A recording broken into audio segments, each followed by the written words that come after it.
you ever see something so true that you couldn't unsee it?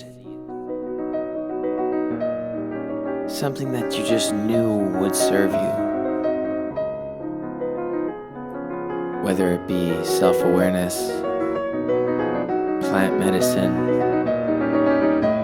a lover, a career. That's what we get down to here. Welcome to Disciplined Stoners, the gateway drug to mindfulness. Spark up or don't, and enjoy the show. Glad you're here.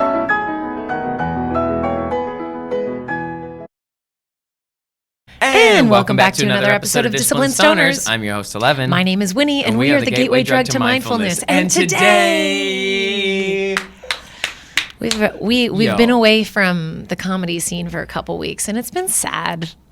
And if there's not a better way to return to it with someone that we're just literally a fan of. Yeah. Every time this guy gets on a stage, my cheeks start to go like this because I know I'm going to laugh. Mm-hmm. He has some crazy bars. He's just got off tour. Thank you for being here. 3 flights later. Literally flew in this morning at 8 a.m. Yeah, and he has a bunch of accomplishments that we can probably get to in the interview.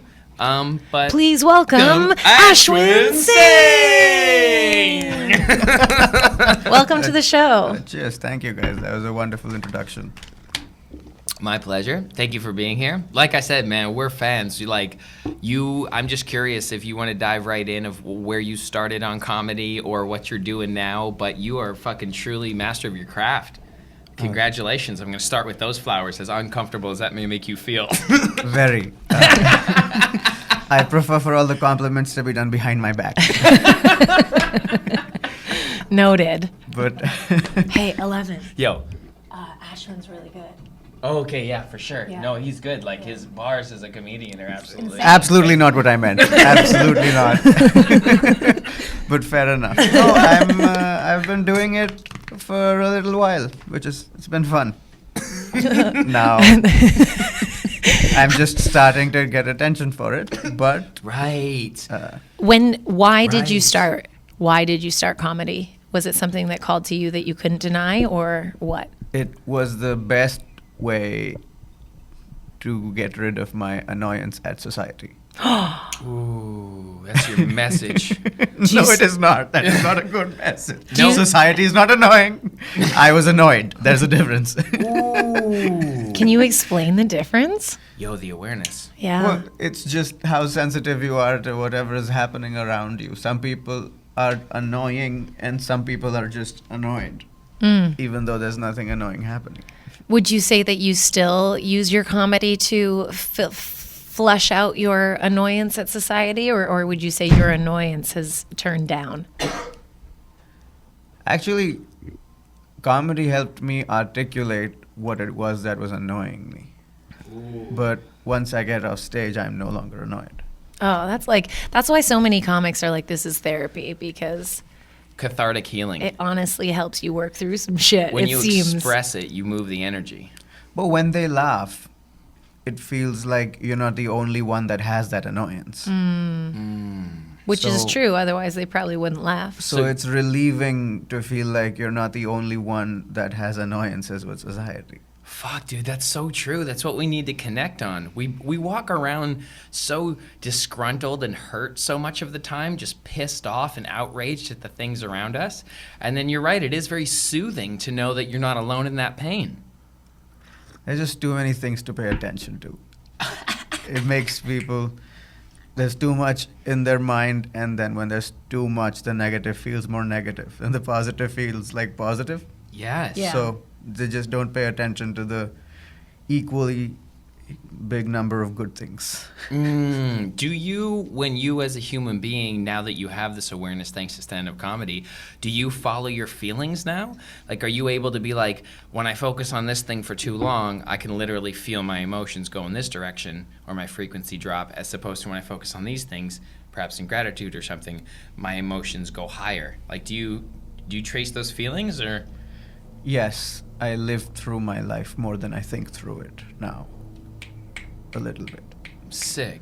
So I used to feel like I was puppeteering my way through everything. Like I was just looking at myself do things in the world and not like feeling my way through them. Right.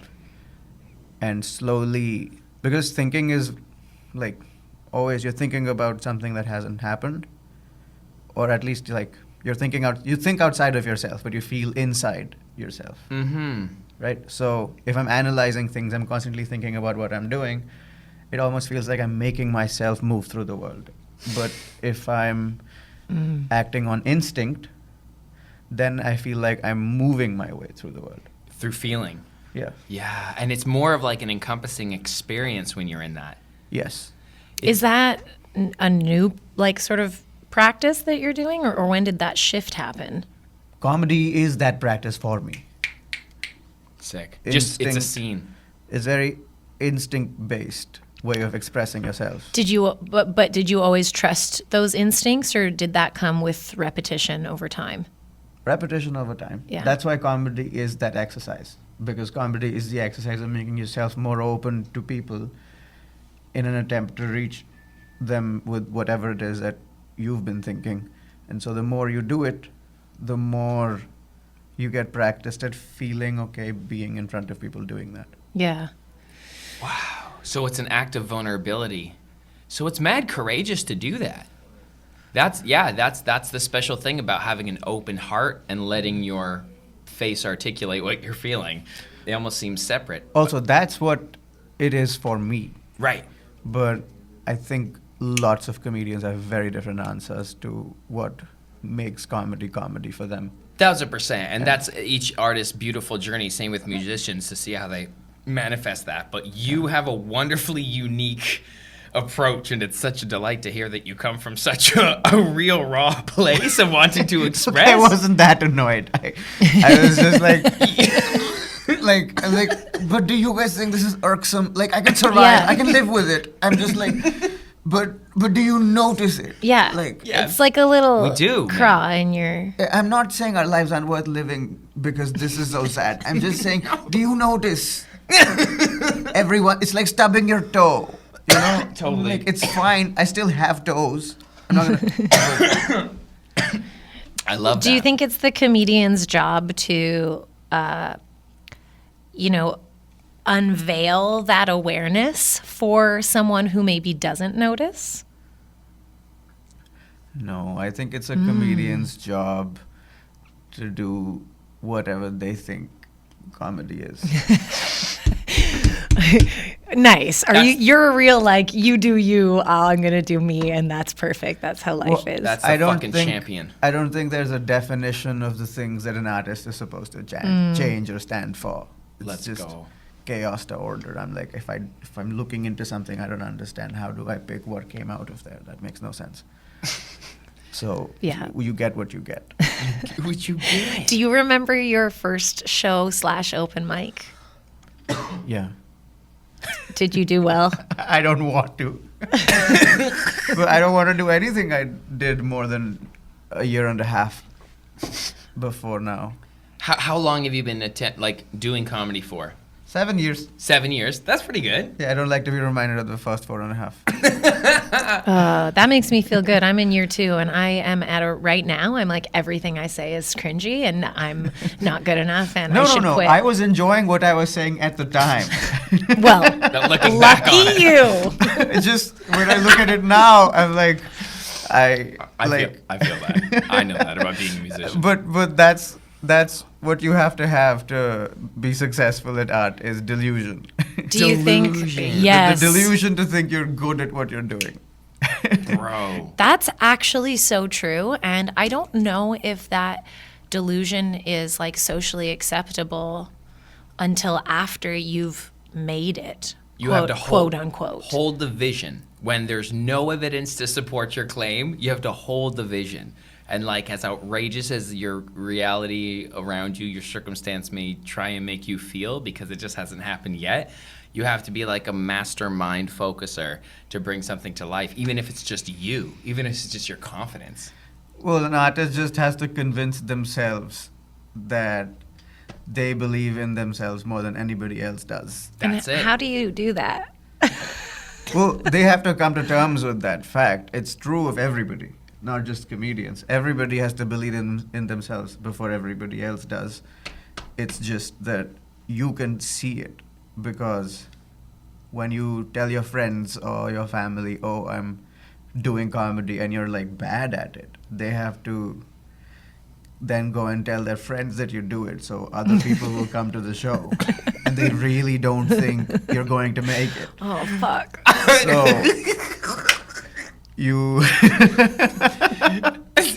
you have to wait until you're so good that when your family sees you, they're not seeing you because you invited them. It's because their friends know about you. Ooh.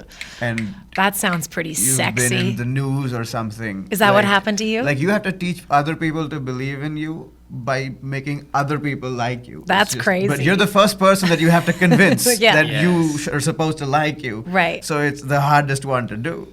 Yep. Yep.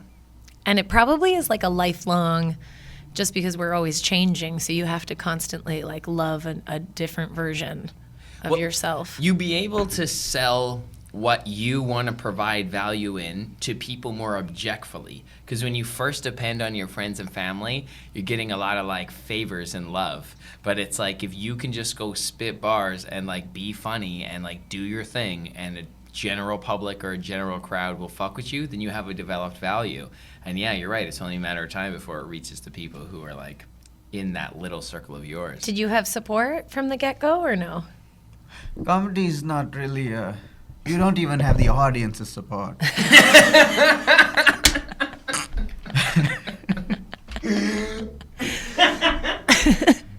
Right. You only have the audience's support sometimes. Exactly when they're laughing. That's when. Yeah. Every other time. So, no. You don't get support from anywhere because you're literally teaching people to believe in you while you're on stage. Yeah. So when you're bad at your job or learning how to do it, they're not going to be convinced. Yeah. It's all clout. When did that happen for you, do you feel? You said over the past year and a half you felt really good. And you said 7 years and then 4 years. So like that 4-year mark, and so 3 years ago you feel like you locked into yourself? Oh, no, it's not that. I've enjoyed every year and a half period while I was in it. Okay. And then anything that I remember from before that, I can't look at because it's too far away from who I've become. Got it. Got it. I Old change, version. I adapt quick.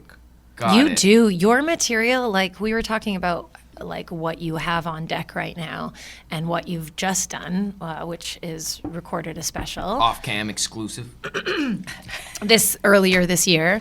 And I can't imagine making a jokes as fast as like you've even done on this podcast so far. You're on a professional streamline of output. So what is that? The thing to remember is I have joked about every single thing I have said and not meant a word of it. But it all hits so real, though. What is your style of like creating jokes? Are you a I write every day kind of guy, or how do your jokes come about? It's every which way is the answer. It's kind of like asking a songwriter how they write songs. They're like, well, I wrote one in the car one time, and I wrote one when I woke up at 4 a.m. one time, and the whole song was already in my head. Yeah. And then I have the thing that I've been writing over and over and over for 3 years, and it still hasn't clicked or worked in the way that I wanted to before I posted. Every joke has its own life cycle and experience. You have no idea where you're going to first come up with it. Sometimes it's because you're annoyed in the shower, and sometimes it's when you're on stage when you were just annoyed at something else. Yeah. It just happens. Dude, you have a wonderful outlook on life. Like that, may I ask, like, where did that come from? Like, was that after you honed in on your craft and used that as an avenue of self-awareness? Or, like, do you meditate? Like, where is this coming from? Like, this awareness that you have. Like, you realize that, right? You've, like, pulled down a certain veil. Like, I'm laughing because there's a portion of my act where I make fun of the phrase, where is this coming from? Where is this coming from?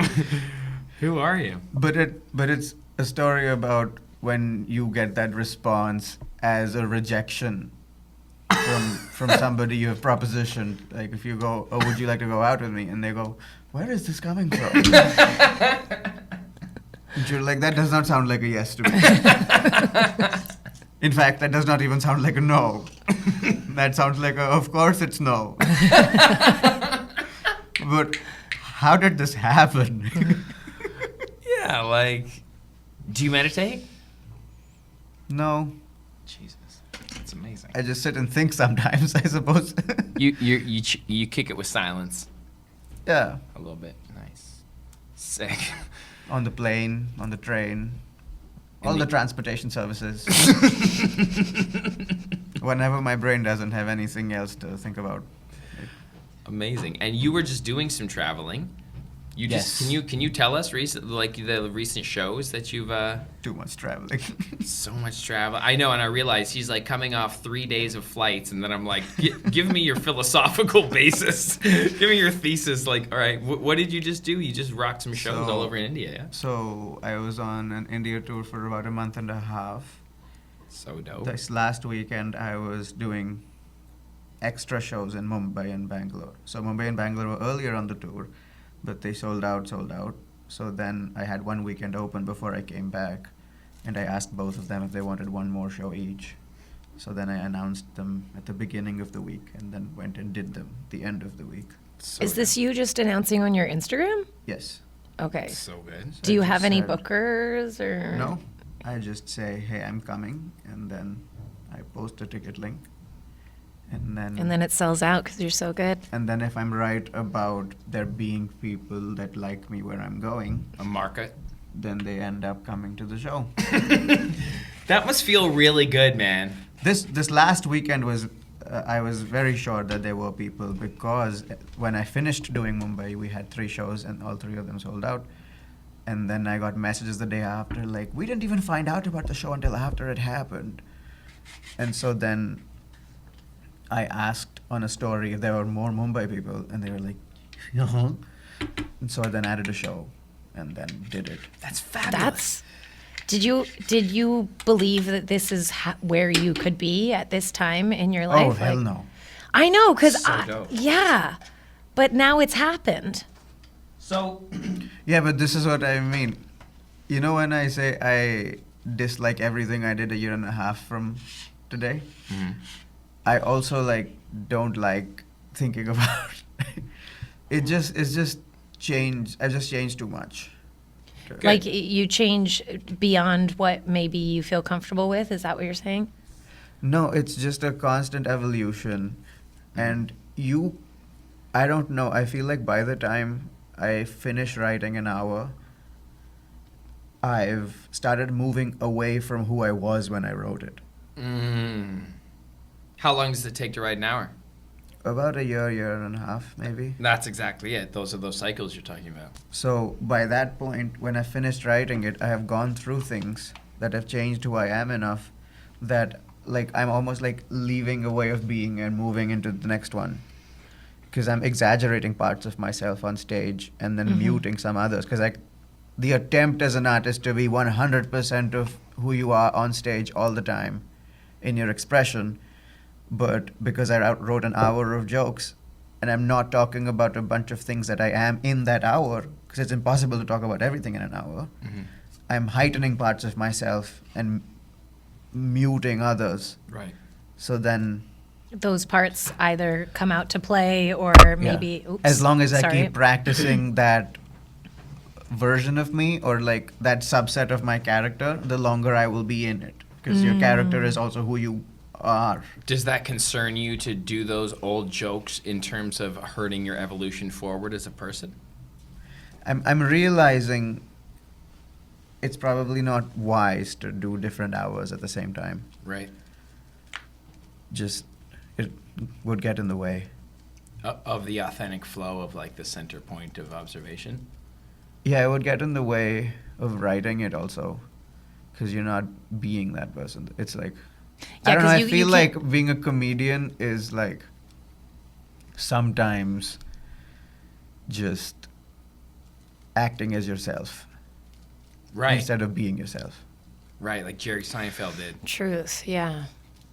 acting as yourself. You say you say a lot of subtle things that take me a minute to like. Yeah, these are bars, man. These are I'm like, bars. oh yeah, I- acting as I yourself am not instead known of for being. bars. I'm drinking coffee. Coffee with nothing in it. That is fascinating, man. That's so cool. So yeah, you definitely have used your craft to peel back self-awareness. That's exciting. What's it just your- feels like Zakir Khan had this. He's an Indian comic, and he says this in Hindi. He says, or Urdu, where somebody asks him what it feels like to write an hour, and what it feels like when you're first writing it. And I'm going to translate this from Hindi, but he basically said, when I'm first writing it, it's like I'm going into a house, and I'm just making sure that every room has space Mm. to Oh my walk, God. where like every space is like a concept to explore. Yes. Right? And so he's like, I'm just making sure there's space there to flesh it out later. Just get the Lay but the to make sure land. it has exactly as many rooms as I needed to have and that it looks like a house. But then Musicians would call this stage the arrangement Yeah. conceptualization. so that's where his analogy kind of ends. But what I'm saying is writing the hour properly is kind of the experience of learning to live in that house. So when you're done writing it, it feels like you should Time to probably sell move it. to a different house. Yeah. Or like you're switching leases, or you're learning to live somewhere else. That is still it's still a part of yourself. It's still within yourself, but it's like a different place. A condo in the city, if you will. Yeah. Yes, as opposed to your house in the Yes, suburb. or your parents' house Yes. with about 12 inhabitants with 3 floors in New Delhi, India. Yes. Wow. Dude, you speak beautifully. Do you do any other writing outside of comedy, or like do you? I don't trust myself with my words anywhere other than the stage. Nice. And even then, I don't fully trust myself. Yeah. That's great. I would like that. Can you write that down and give back to me? Because I'm not going to remember I said it. I'll make and a it clip. explains a lot of who I am. Yeah, that's gonna be the promo for What this I'm trying episode. to say is that for me, doing comedy is the practice of learning how to trust myself Me too. and the world with my thoughts. I don't know who I trust less, myself or the world. To perceive your thoughts?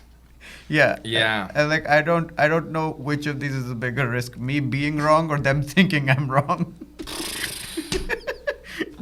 Bars. Because that's the thing. Does it even matter? At certain point, what was your intention doesn't even matter if the world is already lit up in a certain direction. Well, if I think I'm wrong too much, then I'm not impacting the world in the way that I want to by influencing them when I'm supposed to. And if I think they're wrong too much, or if I think they're wrong more than they are, then I'm arrogant and I'm not learning enough from the world as I'm supposed to be learning. Right. So I don't know which of those is the bigger risk.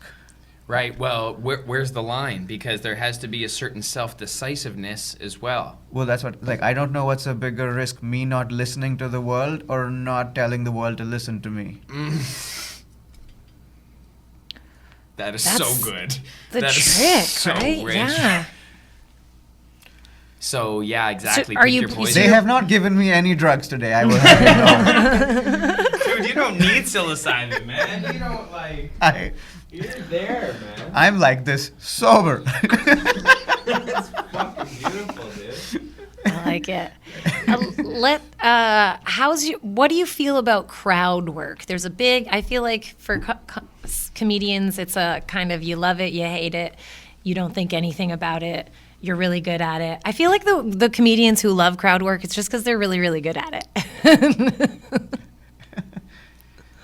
I suppose, but I don't feel good at it. I don't know that there is such a thing as being good at it, to be fair to myself. Like, I know people would have that definition of crowd work, but for me, it's more just like your experience with that crowd that time. Mm. That's never really going to happen again. So it's like, some are good, some are bad. Can you generate that though? If you don't have any material that seems to flow through to fit this moment, can you just fuck around with someone in the front row, and do you find yourself coming up with something funny more than not? I suppose I've gotten a little better at eliciting that from the audience. Yeah, because you kind of gotta like almost approach them a certain way and set them up Yeah. to do something with whatever they. Is it something that you like? But yeah, like everybody does crowd work a little differently. Like some Yeah. people like making the audience like laugh very, very hard, and then other people just want to kind of talk to the crowd and make them feel comfortable. Mm. Different hosts do it different ways. Right. Like some hosts act like they're serious. Some hosts act like they're serious people bringing up funny people. Just to be like, this is my job and I'm here. Especially if somebody that owns the venue has decided to host an MC? Oh, instead right. of somebody you brought with you. Yes. Because it feels like it feels like going to a corporate show. It feels like watching those on C-SPAN. Yeah. Where they do the roast of the president. Oh my God. Yeah. The White House Correspondents' Dinner in America, right? It feels like whoever is bringing on the comedian is speaking to just like some presidential debate rally, political people. But, like, it's like somebody that is It's off. not a comedian bringing up a comedian. Yeah. Right? And then they're very official about it. And the thing that they will do that annoys every comedian I have ever met is they will say the comedian's name first and then proceed with the rest of the sentence Yes. of the introduction. I hate that. Like, No, you got to give and da-na-na. Yeah. usually, especially in comedy or something, you're like bringing them up on something. Like, Yes. Yeah. like a bit of a high. Yeah. So it's always like, he's done this or this or this or whatever accolades structured. And then, but Right. with a huge round of applause, please give it up for, Yeah. Yeah. And then, but instead, somebody that's not used to doing that goes, I'd like to your introduce next comedian Ash- tonight, comma. Ashwyn Singh, Yeah. comma, has done. I know. No. Yeah, that's so corporate. Yeah. And then by the end of the sentence, so anyways, give it up for Ashwyn, everybody. Yeah. And they're like, yeah, we And heard. they're like, Yeah, it's so and they're like, anticlimactic. is this intro done or not? 100%. Done ranting. So I'm like, if amazing. somebody that's not a comedian or like a practiced host is bringing me up, I'm like, just give me the mic from backstage. I'll bring me up. Yes. Honestly, that's a better idea. Great idea. Everybody. Oh, thank you. What's the most kind of corporate gig you've done? I just did a corporate gig 2 weeks ago. It was lit. It was like 9 a.m. rap show. It was funny, and people are in suits. And you're right, they don't often get on stage. So you're looking at these very developed people, probably have BMWs, have nice suits, all sorts of nice things that their parents are probably proud of. But like, we're the rock stars in this situation when it comes to being on stage because we're comfortable. Has there ever been something where you've had a client where it's just so square that it was almost comedic for you? No, I don't say yes to those gigs. How come? You only do the fun ones, eh? No, they can be fun too, but yeah, they're just too square. No, I've never really met a group where I'm like, I couldn't make you laugh even if I tried. It was more just, am I the kind of person that enjoys making these kinds of people laugh at these kinds of things that I'm saying? Ooh. So, So you choose where to put your talent, where to share your gift. no, Hassan Fields kept saying this while I was around him, and it kind of beat itself to the back of my head. He keeps saying, go where you're celebrated, not where you're tolerated. Fuck. Although I have started touring the world now, so I don't know if now I think everybody tolerates me more or if they celebrate me more. Because either of those is not good for my brain. Well, I think celebration is always good for the brain, but you may have to take some tea breaks sometimes, you know what I mean? You may have to take a tolerant gig one time, but yeah, it's true if you can often stay in that light of people wanting to rejoice with like who you are and what you're bringing, of course, that's always going to feel better.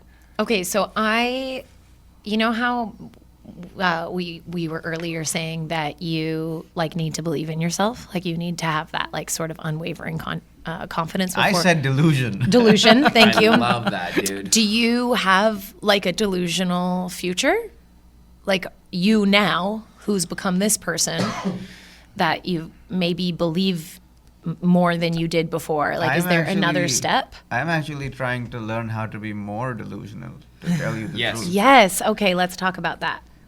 Because when I started, I wanted to figure out survival in comedy, because I'd figured out that I wanted to do just comedy.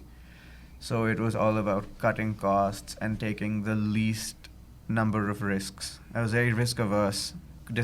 Wouldn't lose money on a show.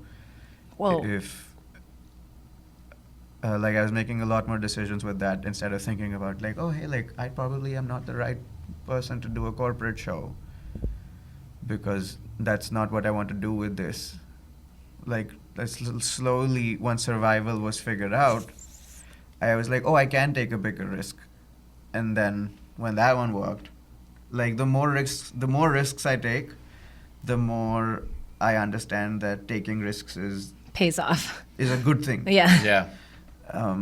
So the bigger the delusional thing I do, then the more delusion I have after that to Yeah. go, oh, let's try something else. The momentum But is it seems very responsible, pardon me, to start with small risks and kind of like prove that to yourself over the course of time. Although I think Hail Marys can often be. No, always dream bigger. That was the thing. When Humble got his like good book deal, the second one, and then like him and Lily were talking, he brought back to me the wisdom that she gave him, and with all what she's accomplished, he was like doing the biggest numbers he ever had, and she was like, "You're not dreaming big enough.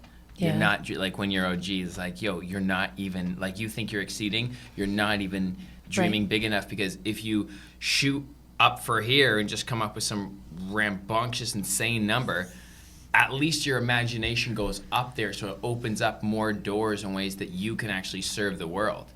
Like, you know, so if you like kind of pray for abundance, you're gonna have to give for it too. Yeah. Like dream bigger, just because bigger, cooler shit will happen. Well, that's one of those things that Steve Harvey said. With he said, as early as possible as you can in your life, try to get a first class ticket on Yes. a flight. Just see what it So feels you can like. see what it's like, because now that your brain has gone there, now it wants to go back there, and it will try to reverse engineer the path for you to get back there.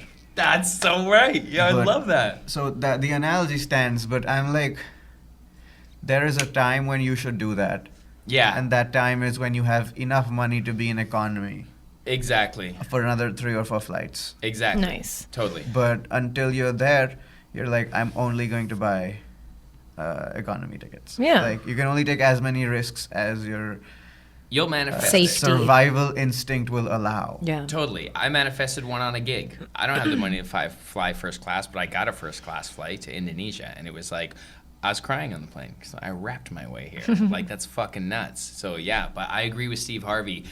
Even if it's not like a first class, because that's like $1,000. That's some people's rent. But, like, even if you can afford to take yourself for a slightly nicer cappuccino or lunch at, like, a nice hotel, just to kind of feel what that energy is like if you're going to get a $2 Timmy's, go get yourself, like, a $5 cappuccino at the Shangri-La just once in a If while. it not stresses every you day. out, don't. Wishful Obviously. thinking in a healthy manner. In a healthy manner. is Almost playful, too. Like, is a cheat day on the way to your workout regimen. You know what I mean?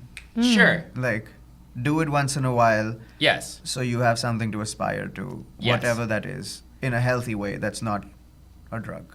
And that's not going to kill you. Yeah. Okay, so 2 questions. Do you want any drugs? I'm okay. Okay. Second question. You said that you were working on attempting to be more delusional. What does that look like, feel like? Yeah. Well, every once in a while, I now think about what's a risk that I'm actually not sure will work out for me. Instead of just thinking about what's a risk I haven't taken that has the most likelihood to succeed. Like Mark Cuban had this thing where he was like, not every company I buy is profitable, It's just that the good ones make more profit than the bad ones lose.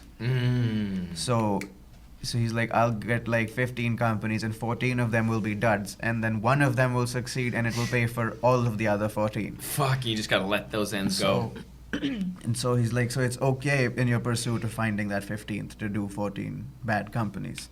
But that's what this is like. That's what the delusion of risk-taking is. Like, every once in a while, I will do a show bigger than I think I can accomplish, because I know that even if I fail at those shows like 3 times, the 5th show will succeed exactly as I had intended for it to succeed and make up for the other 3 times. And now I can get into the habit of doing shows of that size. Nice. I love that. Yeah. Oh, I love that. Thank you for sharing that. Yeah, that's helpful for me. That's a great just trust. You gotta move with faith, and you can't lose your shit if once or twice it goes a little shaky. You need friends. You do. You need a fucking team. Yes, you need people with you. And if some people could find me, I am sure You're in I the can have friendship some. market. Any really good friends, please hit Ashwyn up. If you're willing to get his back, be a bringer. Has that ever happened to you? Have you ever had a friend be like, I really want to introduce you to my friend. I think you guys would get along really well. No, I've Like had complete strangers ask if they can introduce me to someone in my Instagram messages. Oh, yeah. How's the DMs? Not even I like you, but I have somebody I think will like you. Like, I'm sorry, who are you to me? You don't want to follow those leads? You think I want to trust a complete stranger about their thoughts about another complete stranger? You think that's like, I don't know you. Why would I trust your opinion on somebody else? That doesn't, just at least if that message me directly, I can just be like, okay, who are you? You think I want a middleman and getting to know somebody? That doesn't. Maybe they'd ask for like a reward of some sort if you hit it off. They're a broker of love. They're trying to bring you some. The reward for them is to get brownie points in that other person's life, so that for the rest of your relationship together, you will have to, of necessity, invite them over for ice cream, and they will be like, "Remember if I had introduced you, and if I hadn't done that? Remember?" like oh. They're earning points. How have you managed your Instagram fame? Yeah, you've done well on the socials, dude. I have nothing. Yeah, you're a tiny creator. Yeah, small peanuts. But you can just drop take a link on your IG. You are utilizing these platforms in the pristine premium way that they were, the good version of them. I mean, I don't know all of your activity, but from what you've said is like, as an independent artist, dropping your ticket link and having that freedom, gotta say. Let's just say my Instagram home feed tab looks very different from my Instagram search tab. What I do and what I look at are 2 very different things. Oh my God. Dig it. A lot of booties. Lots of photos of trees. Hey! Aww. I love trees. Do you love nature? Yes. Do you spend a lot of time in nature? Nope. Do you read a lot? How do you know all these quotes? Any favorite trees? Which I don't. I mean, I think I used to read a lot, but I haven't read a whole big thing in a while. Now I just think. You've said like 3 or 4 quotes. Mark Cuban, Harvey. No, I said Mark Cuban said these things. I didn't say I read them. No, I know. I just want to know how She thinks you read them. That was YouTube. I asked you. Some interviews. Interviews? Yeah. Do you watch a lot of content? I watch a lot of content, yes. It's not all of it I like. What are you watching? What are you taking in besides the trees? Right now? Actually, I'm in thinking mode, not listening mode right now. I'm like, right now it's thoughts out, not thoughts in. Okay. So I'm not looking at anything. Nice. But once I'm done, once I want more inspiration, then I'll open myself up and be like, now you yell at me. Yeah, you need to be aware of those like seasons of harvest inside. I'm in a learning mode right now. I'm like put on something about stoicism every day. Like I feel like I need guidance. I feel like I have more emotion than I do have tactile strategy. Like I have my agenda kind of figured out. But yeah, I know those modes are like, hey, I'm in writing mode, output mode, observation mode, and I feel like I want to get my hands in the clay. How do you go about managing that? Is one ever on when you want to turn it off, or has anything ever facilitated one needing to be off, or you can always just follow the flow of your seasons? I think when I'm trying to be someone new, I'm listening more. And when I'm trying to figure out who I am already, I'm speaking more. Just to experiment and see if the words that come out I can actually identify with. And then the other one starts again. Love that. Nailed it. Absolutely. I know. You're like entirely bringing agree. I know you to- said nailed it, but your face looked like I have no idea what you just said. No, No. it's actually permeating me, bro. It's like that truth you just spoke was like some next level wisdom. Like it's actually so true. You're right. I am trying to evolve who I am right now. Like I'm chasing new behavior patterns and I'm taking in information, and that's so accurate. I was just like processing that. That's beautiful. So Do you dabble in shrooms? how's your drug usage? He checks his phone like, If that's not something, Security! if you would have filled out the I don't think form, I'm authorized to answer this question. you could have said what you don't want to talk about, but you didn't fill out the form. So been on flight for 3 days. What happens off camera will never happen on camera. okay, that's fair. I'm gonna say that you have. No, we celebrate plant medicine here, whether he has or hasn't, and there's certain perspectives that I've landed on while That's also, I didn't say what I meant to say. I meant to say what happens off camera will never be known to the people behind it. What happens off camera will never be known to the people behind the camera. It will never be known to the people watching what happened on camera. That's true.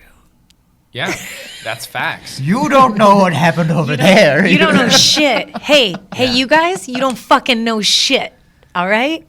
Okay, but And yeah, that's why I don't take anything I say on stage seriously. So if you are going to take something that I said on stage seriously, could you please do me the common courtesy of checking with me first? That would be great. Thank you. I love it. Okay, Like, hey, Ashwyn, we're about to get mad. Do you mean that? Yeah. that's so good. That's a great call, actually. Some clarification. Would you take those people seriously? Like if someone came up to you and you were like, this is really important to me and like you fucking shouldn't be joking about this. How do you feel about that? How do you feel about the community trying to control what an artist says? Like, where's the line? Because you very wisely and stoically put the risk of the arrogance of thinking you know and then asking for the feedback from like your perceived reality of people, of like the community of the population. What's your thoughts on that? People controlling what artists say, how sensitive should we be? I recently got called out for saying focus on the love.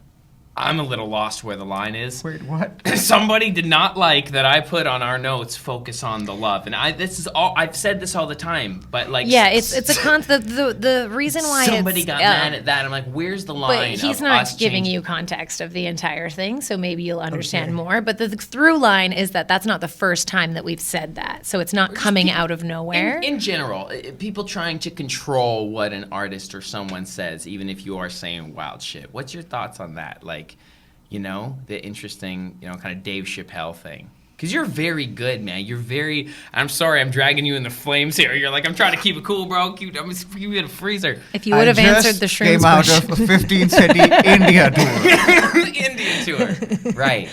Yeah, this is the perfect time. You You're think vulnerable. this is the right time to come out and be like, you know, we all have to watch what we say.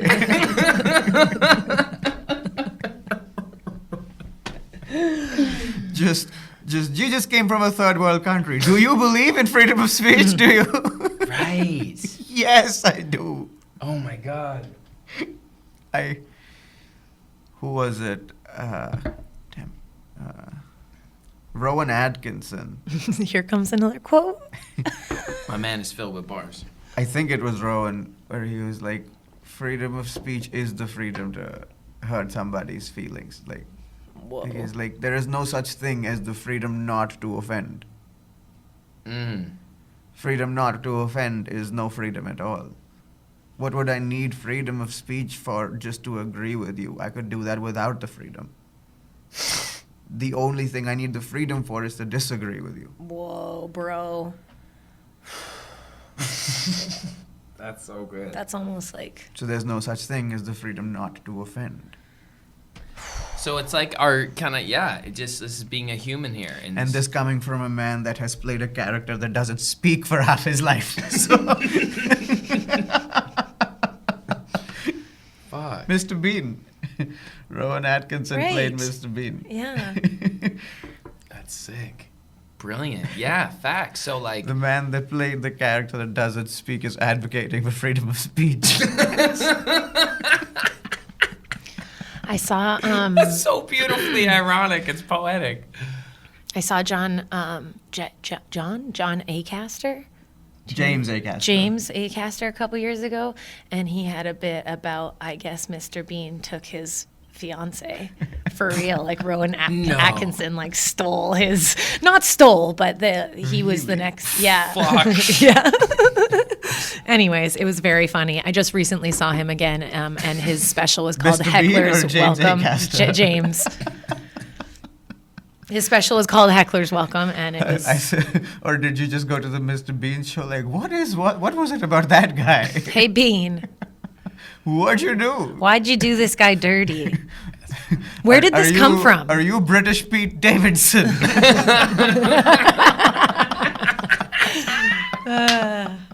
That's good. Oh, fuck. Isn't that wild how that happened? What the fuck? She's like, I'm going to choose this, like, lanky kid on SNL. Like, that's amazing. He's funny, lovely, though. yeah. Well, eventually he just got famous for having famous girlfriends. So they all started thinking maybe he does know something. Otherwise, why would she do it? Yeah, they follow. Yeah, it's an influence. Yeah, but he must have thought that about himself, you know? He must have had some He had the belief. good hot boy confidence. I don't Otherwise, think who hot else? by confidence is good, to tell you the truth. Yeah, I guess you guys have been riding off. I think that is the riskiest part of society to give confidence to. The bro culture. The hot boys? The hot boys. Yeah. like Love Island and shit. All the hot people get together and just fucking do nothing but be hot. It is dangerous. Just... The entitlement. We should it's keep them together, though. It's so tragic to meet a beautiful person that likes you but does not believe in you because they don't understand. Oh my god. It is so unbelievably tragic. Holy fuck. They can't see the vision, like they don't understand you. Well, those are the two things I want from someone I love. to find them very attractive, and also for them to believe in me. Fuck. Without you having to prove it to them. Implicit trust, not blind delusion. I'm delusional Very enough subtle for the guy. both of us. Very subtle, but very specific. Very subtle and specific. Good. So good. Like, I just want somebody where on the days where I don't feel like I'm up to the task, I can just look at the way they look at me and find that enough to remind me of who I am. Nice. As the artist and move forward, or as the person and just be okay either way? So, I don't know if this is the right citation to make whoever is watching believe the point I'm trying to make, but there is an episode of Gossip Girl. Okay. Hit us with that GG reference. Good show. It's a fucking good show, bro. where, like, Blair is doing some stupid thing that's immature. Oh, Blair. But at this point, her and Chuck are together, and Chuck goes, "And you do this to me?" And she goes, "What do you mean?" And he said, "Well, you're Chuck Bass's girlfriend. You expect me to believe what you're trying to say is that this part of life that is giving you problems is less challenging than I am to the world. It's almost like you're blackmailing the other person. Shit. Like you're like, and you think this little of me, that you would let this little thing bother you. Right. Ooh. Yeah. That's a bar. I mean, we've definitely had that before where it's like, I trust you, I don't trust them. You know, it's like, that's not. I'm just like, I'm feeling a little weak in my belief of me today, and do you have enough faith in me that you can restore it? Beautiful. I mean, hey, listen, I'm all for it, but also that's a lot of responsibility to be given someone. They might not have it. That's why I'm single. So we're looking for friends and mates. Yeah. If you feel like you can harmonize with Mr. Singh, I will say, it's interesting. Yeah, me and Win. Also, you, in Half. addition to being attractive and believing in me, you should also believe in yourself. Nice. That's good. I like So then that. you don't have to believe in them. That's a prereq. No, you'll believe Yes, in them. I want sentient human. Sentient, exactly. With an awareness of their own. No lizard people then? The lizards, I don't know. Hey, do you believe in any conspiracy theories or anything? Lizard people. You sounded... Do you believe in any? Okay, we're on the DL now, you know. There's a sense of desperation in your question. I know, because I want you to You so do bad. not believe in any. I want you to believe in something crazy that you can tell us. Well, He won't rock the boat. I'll say that it's not a conspiracy theory, but... Well, I don't think it's a conspiracy theory, but... Yeah, that's what Imagine conspiracy theorists say. So imagine if some celebrity or some very famous person you know has so many fan accounts that always have these like 30, 40,000 views or something that are all just like dedicated to like little fan reels of this person. Like they'll say something and then there'll be that pause in the video where they like put like fucking Snoop Dogg glasses on and like the ta like what a boss this man is, right? These sorts of, as there's like so many fan channels. Yeah. But then you find out that the person that you like actually owns all of the fan channels. Yeah. Drake had this what? website called Word on Road, and like he used it to generate Drake fanship.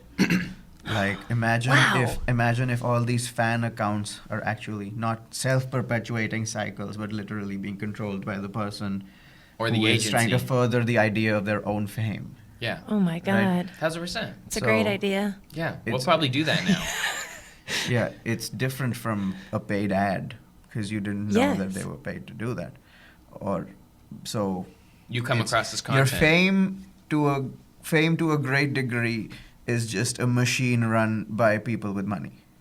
Yep. Whether that's PR or these morning shows, or there's very little of it that is very honest about things that are actually good. Yeah. So when you see like a fan account or something that's not just like a verified Instagram, there's no indication that it's owned by the person being depicted in the video. Right. That's amazing. That's true. Yeah, I wouldn't even say it's a conspiracy theory. That's just like business game. Look out for the DS fan page coming soon. I'm just saying fame can be generated with money, and don't believe everything you see. Yeah, true. Facts. Fuck, that's a beautiful. it's a nice place. It's so good. How has building your Instagram been? Fairly effortless in terms of just make good shit and people show up, or did you run campaigns? I just went. I just kept doing, like, posting things I thought might work, and then experimented a little bit, and then, like, after continuously uploading reels for like the magical short amount of time of 8 years.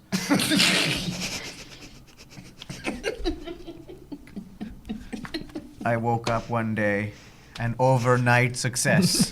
Boom! It Congrats. takes years to make Did it you look act? like was overnight it like? success. Did it go from No, like that's what 100 people- followers That's to? what people said. Oh my God, you were an overnight success. I was like, why are you dividing this accomplishment by the last 24 hours and not the last 8 years of my life? Yeah. Oh, dude, thank That's you the for iceberg, that. right? Thank you for Yeah. that. There's a lot of people who want to quit 3 feet from gold who need to hear that. And then one went viral, I'm assuming. Yeah, I woke up one day and something that I posted like 3 months before that had gone from like 30,000 views to I think like 800,000 or something. Amazing. And then a day after that it was 1 million, and 2 days after that it was 2.5 million. And then I just kind of did that same reel. It turned into a series. So that was version 1. I am now on version 52. Hey! So you rode what worked. Yeah, Of course. sort of. Well, I wrote it first, then it worked, and I did it again. yeah. Because now I knew one thing that would work. And once I find the next thing that works, I won't do that thing. Yeah, right. What Because is I am tired. Yeah, I bet. Is it you doing stand up these reels or is it No, it's like director camera, okay? sort of stand up, but without an audience, but definitely not stand up. Kind of like Not even- sketch, right? Not even close to the art form. Just genuine, just literally talking to my phone. Amazing. That's awesome. That's so beautiful. That's the Like, power. but of the saying internet. something written. Like I've written it before I say it. It's not like I'm coming up with it on the spot. Okay, thank you for sharing that. Do you no for real? Because do you memorize it then, or do you get very very No, familiar I get with the it? thoughts straight in my head. Sometimes I've never written it down, but I've been thinking about it for like 6 hours. Other times I've written it down and then looked at it and then remembered it and then done it. That's beautiful. Can you tell us something in your near future that is like that you visualize as like a risk that could totally shit the bed? Do you have you have that? So, well, there's a few risks like that. I'm doing the biggest shows I have done in Toronto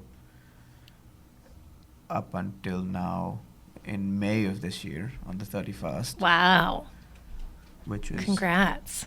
Where's that? Comedy Bar Danforth, their main space. Oh, it's so nice. Tickets are on comedybar.ca, I think. We Go can get link that those. below. Go get those. Yeah, and then I'm doing a Europe tour in November. Whoa. Buddy, Will you be yes. gone the whole month? God, I hope so.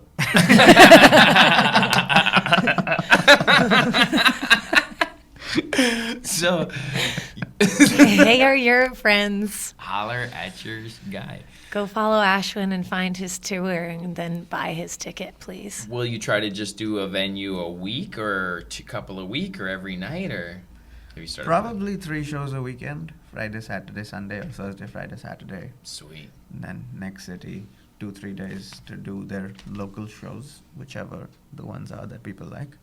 And how are you finding this information? The venues. Yeah. The other shows? or Yeah, the like venue? like when because you're planning your tour, right? Like Yeah. you'll plan it yourself Yeah. and book your venues and stuff. How are you finding that? The venues? Yeah. I ask comedians that live in that city where they perform. You just know comedians that live in every city? I know comedians that know comedians Okay, that are living in nice. every Okay, city. yeah, You can so always your get to network. one. It's comedy is a small enough community, Yeah. and there are enough of us that have gone on big wide tours that are readily available to other comics. Like the Toronto comedy scene has like probably 100 of us more Yeah. that you have ready access to, right? Yeah. Like Yep. they're all your podcast guests. I know it's sick. No, I know. We've built a wonderful Thank network God. of knowledge. Thank you, You can man. also just literally go on Eventbrite or some ticketing platform and see where the show happened when some comedian you knew went to town, and then find a venue the size that you would like. And do you then bring email people on them. tour with you, or do you find local talent to open? Combination of both, depending on how big the show is and how far away it is. So anything in Ontario, I will probably bring people with me. anything outside Ontario unless it's big enough, like a Europe tour where there's like 300 seats in every place, or like a comedy bar Danforth show where it's 300 people that are going to come in one night. Unless it's something like that, I book people locally. Yeah. Because why not? Yeah. Because why not? Yeah, catch their flavor, see what's up. It's also like the further away from your own city you go, the more you're reliant on other people to let other people know that you're coming, to get word out. Because if I go to Montreal, I could just ask a bunch of people in Toronto if they have Montreal friends to let know about the show. But if I'm going to London, I'm going to have to find London people to tell London people, because nobody in my circle is going to be able to do marketing in that side of the world. Our guest last week. Yeah, was Benny's from World, the UK. Hook you up with that alumni. So we'll tell him. Oh, raise the word. Dude, you are so delightfully self-aware. This has been such an enriching conversation. Like, I thought we were kind of just going to circle stand-up comedy. We did, but like so many gifts came from this, man. Thank you so much. I think I said some very reasonable things in the first half. The shrooms tilted it. If I were you, I would not listen to anything I said past the 50-minute mark. I don't even understand it. With the first 45 to 50 minutes, I think I said some reasonable things. I think All so. right. Well, So we'll if you're- see. So if you're watching this on Instagram, kindly find the timestamp on the YouTube video. And if it's anything after the 45-minute mark, just ignore anything I said, okay? He was It's a good influenced. disclaimer. He was influenced, we'll admit that. Dude, that's so funny. Thank you. Thank you. Any final words, or where can people find you? Ashwyn Singh on Instagram, ASHWYNSINGH. And the rest is in my bio. But I'm probably, if you're in a Canadian city, I'm probably coming to you in the next 4 months. So come. Yes. Thank you so much. Thank you for doing this after a fucking crazy Yeah. week. What a and champ. weekend. What a rock star. Yeah. Yes, I have flown to 4 cities this weekend, and if you would like the 5th, you can sign up in my email list. Yay! Join it. Bless you, man. Can't wait to see what you continue to do. Thanks, Thank you. everybody. Thanks so much for having Thank me. you. See you next week. Subscribe, tell a friend. Oh, man. You know what we smoking on, light it up a Ellevan, flexing with the super strong, puffing like a smoke-a-thon. Gotta cut a smoke alarm, throw smoke rings at the throat like a water gun. You know word like a sing-along, set it, let it be like a bet you betting on. It's a bud throne that I'm sitting on. Phone it in like a telethon, when it's said and done, everyone wanna be puffing like a smoke-a-thon. We be puffing like a smoke-a-thon. We be puffing like a smoke-a-thon. Puffing like a smoke-a-thon. I be puffing like a smoke-a-thon. Only hitting that hella bomb. Yeah, gotta kill a smoke alarm. We be puffin' like a puffathon. We be puffin' like a puffathon. I'm like bad boy, baby. Puff my main thing. Yes, terps in the nose. THC in my veins. CBG for the highs. CBD for the pain. Shout out every other element that we haven't measured yet, because education has been restrained. Why? I wonder why. Cannabis, this fucking guy, he goes up in the pharma cabinet and says, I'll replace you and take you out the game. Good night, alright. And you five that have been prescribed, it's time to take a hike Vive, and you're gonna kill this guy. Smoke a joint every morning and you'll be fine. The red cherry is where I find the light. You know what we smoking on, light it up a Ellevan, flexing with the super strong, puffing like a smoke-a-thon. Gotta cut a smoke alarm, throw smoke rings at the throat like a water gun. You know word like a sing-along, set it, let it be like a bet you betting on. It's a bud throne that I'm sitting on. Phone it in like a telethon, when it's said and done, everyone wanna be puffing like a smoke-a-thon. We be puffing like a smoke-a-thon. We be puffing like a smoke-a-thon. Puffing like a smoke-a-thon. I be puffing like a smoke-a-thon. Only hitting that hella bomb. Yeah, gotta kill a smoke alarm. We be puffing like a puffathon. We be puffing like a puffathon. Disciplined stoners out on the scene, matching tracksuits and Jordan 3s. Can't wait to see you and smoke more weed. What's that you got there, a blunt for me? Fuck it, I'm lucky, I love you too. Let's see you all drop some new stuff too. What's there a Sunday on a Sunday cruise? Doing reviews for her next skew. Smoking the fire and we hella blitz. I got my paws on shit nobody gets. Outstanding buds like they came from the drip. Throwing some primo, I'm top of the tip. Never am stiff, I love the community. At an event talking like it's just you and me. Culture and industry making its history. We are just happy to be here and getting so lit. You know what we smoking on? Light it up a Ellevan, flexing with the super strong, puffing like a smoke-a-thon. Gotta kill a smoke alarm, throw smoke rings at the throat like a water gun. You know word like a sing-along, set it, let it be like a bet you betting on. It's a bud throne that I'm sitting on. Phone it in like a telethon. When it's said and done, everyone wanna be puffing like a smoke-a-thon. We be puffing like a smoke-a-thon. We be puffing like a smoke-a-thon. Like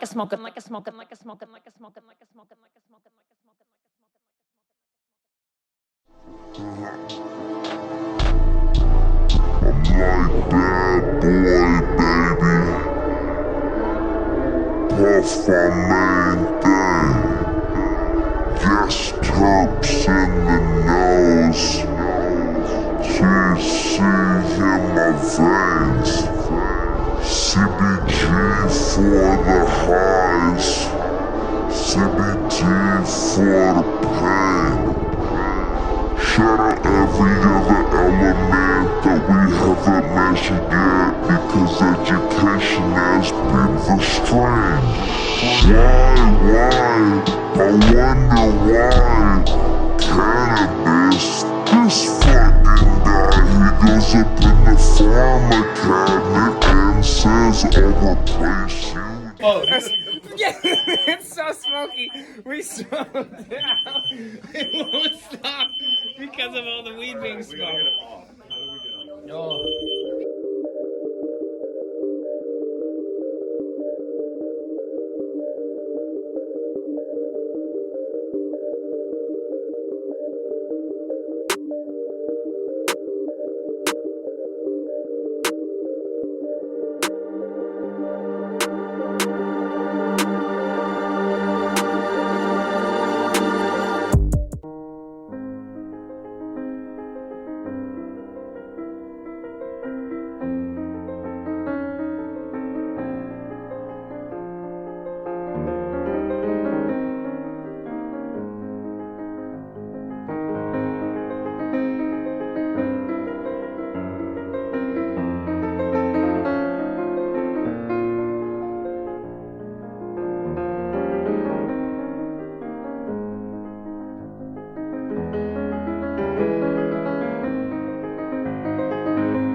You ever see something so true that you couldn't unsee it? Something that you just knew would serve you. Whether it be self-awareness, plant medicine, a lover, a career. That's what we get down to here. Welcome to Disciplined Stoners, the gateway drug to mindfulness. Spark up or don't, and enjoy the show. Glad you're here.